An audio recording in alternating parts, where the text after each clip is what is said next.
Good afternoon, everyone, and it's a great pleasure to be with you today to discuss the topic of data centers and AI ecosystems and the implications for Korea.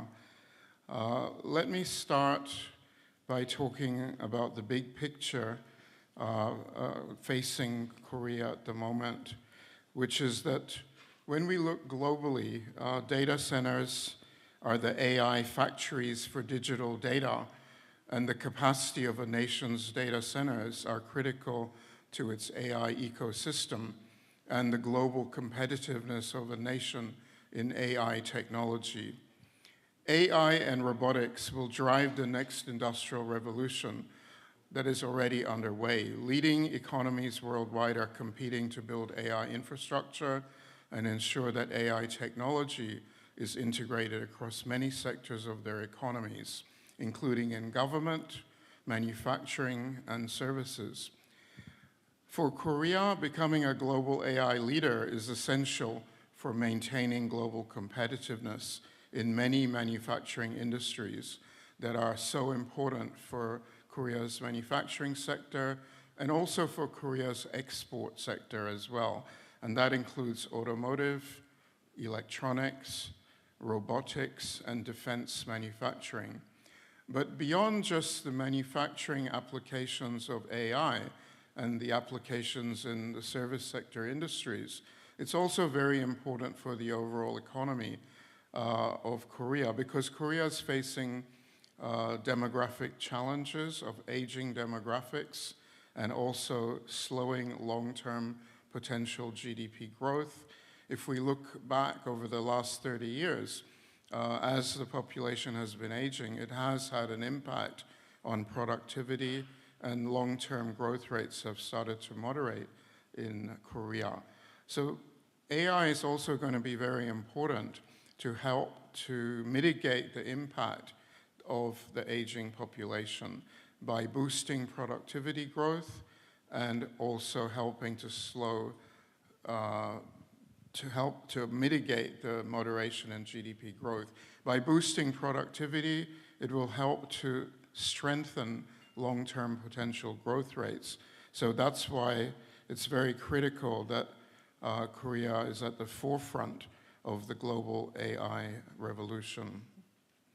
If we look at the next slide, you can see that the global data centers are shown on the chart for some of the leading countries in the world. And clearly the US is the global leader in data center infrastructure, with an estimated 1,400 data centers estimated by March 2025. But also Western Europe is a leader. Germany, the UK, and also France or Netherlands are key data centers in Western Europe. And turning to the Asia-Pacific region, our part of the world, China is the leading data center hub, followed by Australia and Japan. But there's many Asia-Pacific cities that are fast-growing data center hubs, including Johor in Malaysia, right next to Singapore, as well as many other big cities in Asia, such as Osaka, Hyderabad, Chennai, Delhi, Manila, and a number of other big cities. In Singapore, what has happened is that although Singapore has a huge growth in demand for data, because Singapore is a small island, it has a lot of land constraints, water constraints, and also the cost of power is also a constraint. So therefore, Singapore has faced a lot of challenges in recent years to build new data centers. And therefore, what has happened is Johor in Malaysia, which is right next to Singapore, has emerged as a very fast-growing data center hub. The data center capacity of Johor grew from just 10 megawatts in 2021 to 1.3 gigawatts by 2024, and is expected to double by 2027. So you can see the landscape in Asia Pacific is moving very, very fast in terms of new data centers. And of course, we saw just a few days ago that in the Middle East also there's major initiatives by the Middle East governments to build their own data center infrastructure. When President Trump visited Saudi Arabia just a few days ago, a major new initiative was launched between a subsidiary of Saudi Arabia's Sovereign Wealth Fund, PIF, which is called Humane, together with NVIDIA. And NVIDIA will initially sell 18,000 GPUs to Humane. Amazon Web Services also announced that it would develop a 5 billion AI zone in Saudi Arabia, and Oracle announced an investment of $14 billion into Saudi Arabia's digital cloud and AI infrastructure. And the objective is to establish Saudi Arabia as a leader in AI, GPU, cloud computing, and digital transformation. So you can see that Saudi Arabia is trying to also become a global leader in the field of AI technology. And then President Trump also visited UAE, and a very similar initiative in UAE with a data center initiative between US and UAE to build a massive new UAE-US AI campus with 5 gigawatt capacity in Abu Dhabi. And NVIDIA will provide 500,000 GPU processors, so massive new market for NVIDIA in the UAE. So I'm saying all this to give the context that leading nations around the world are competing in a very strong way to become leaders in AI technology, because they understand that it's going to be critical to the future of their economies and also for their societies to be at the forefront of AI technology. So what are the requirements for data centers? I think some of the key requirements, as I already mentioned, water is very important as new liquid cooling technology. And this is a problem for many countries that have constraints on their water supply. So one of the key issues for many countries will be policies to ensure that water supply is being provided for the data centers.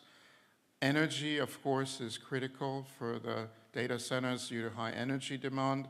And that is also a potential bottleneck for some countries because they may not have the grid capacity or the ability to invest in boosting their grid capacity.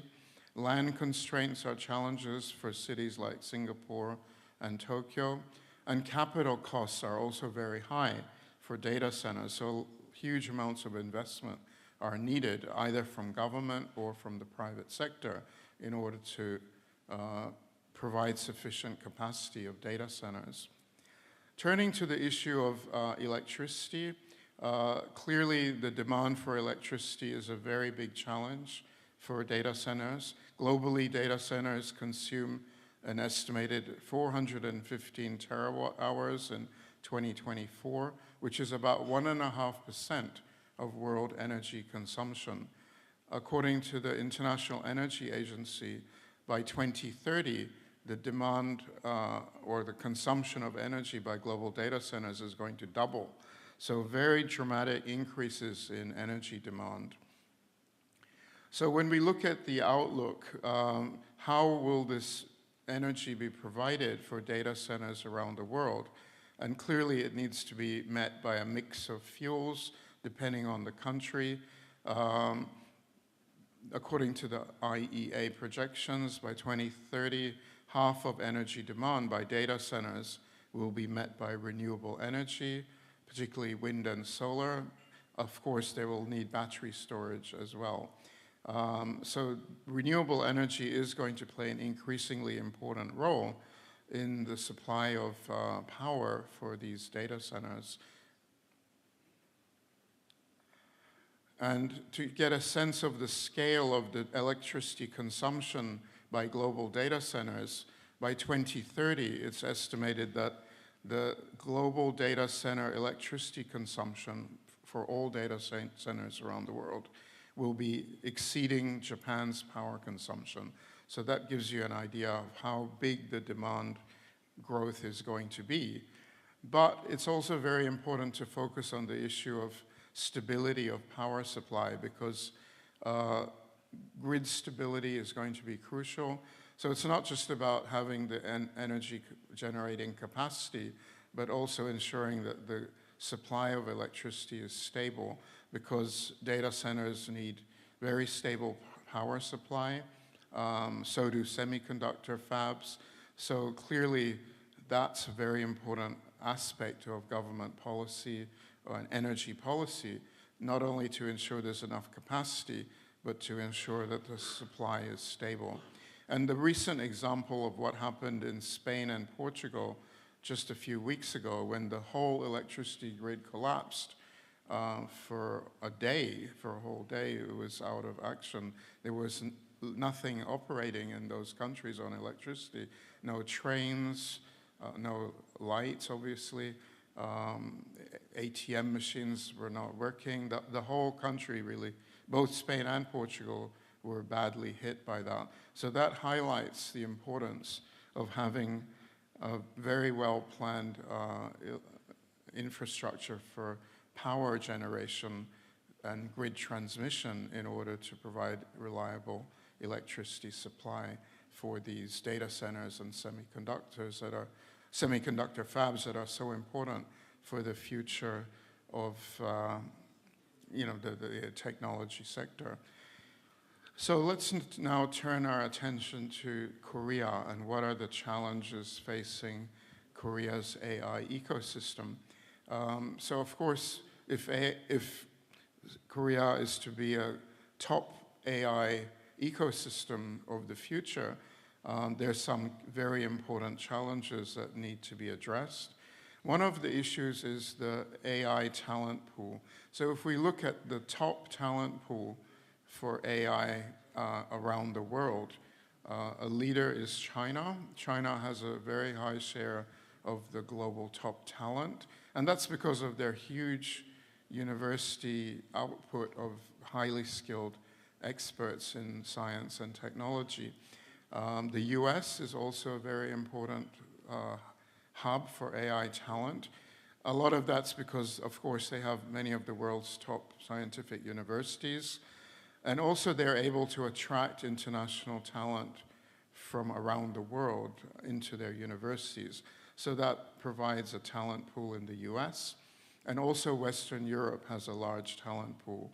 But the talent pool for Korea, out of that global top talent pool, some estimates are that it's around only 1% to 2% of the global AI top talent pool. So one of the big, I think, policy issues for what can be done to strengthen the AI ecosystem for Korea over the next decade is how to build that top talent pool with centers of excellence and other strategies so that both domestic talent and international talent in the AI sector are attracted to Korea, and that centers of excellence in different sectors of the economy for AI technology are established in Korea and are world leaders. So that's a key, I think, policy issue going forward. AI infrastructure, I think the position of Korea is pretty strong in terms of the capability of companies to provide the necessary infrastructure. Particularly, Korea is a leader in energy technology, has some of the world's leading energy companies, and they will be critical not only to establishing the required power capacity in Korea for the future demand from data centers and also the broader demand from the economy for energy, but also I think one of the big advantages of Korea is that because it has that cluster of excellence in energy technology and grid transmission, then it can also be a key export and investment partner for many other countries around the world, which also need very rapid expansion in energy capacity. In the area of AI chips, this is a problem that's facing many countries in the world now, that the US has taken the lead in production of GPUs, particularly driven by NVIDIA. In China, Huawei is also taking a leadership position. So the challenge for Korea is how to establish its competitiveness in that very important area. So looking ahead to building Korea's AI ecosystem, I think there is an important window of opportunity in the next 3 to 5 years for Korea to become a global AI leader. This is reflecting the strong commitment of the South Korean government to investing heavily to develop South Korea's AI ecosystem, and also because Korea is a leading global hub for technology companies that can ramp up AI integration. So therefore, I think the foundations are very strong for Korea to become an AI leader in the world. And of course, there's other strategies that are important. South Korea can accelerate the development of its AI ecosystem through investment to boost AI innovation and R&D, to create partnerships with private firms, to create centers of AI excellence for high technology industries.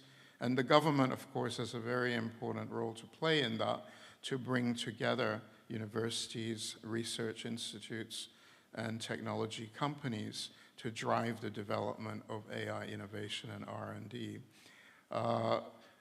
And of course, advanced AI technology needs to be integrated into many key Korean industries. We heard this morning about how AI is playing a critical role in Korea's defense industry, but also in many other sectors. It'll be very important for the competitiveness of Korea in high technology sectors like autonomous vehicles, robotics, and semiconductors.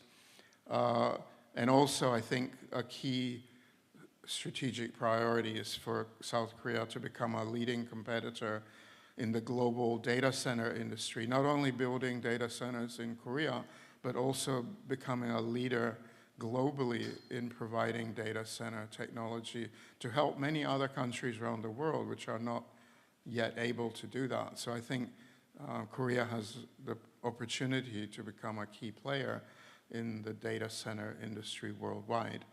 And of course, the AI ecosystem for AI startups needs to be supported to drive AI innovation and entrepreneurial activity in Korea.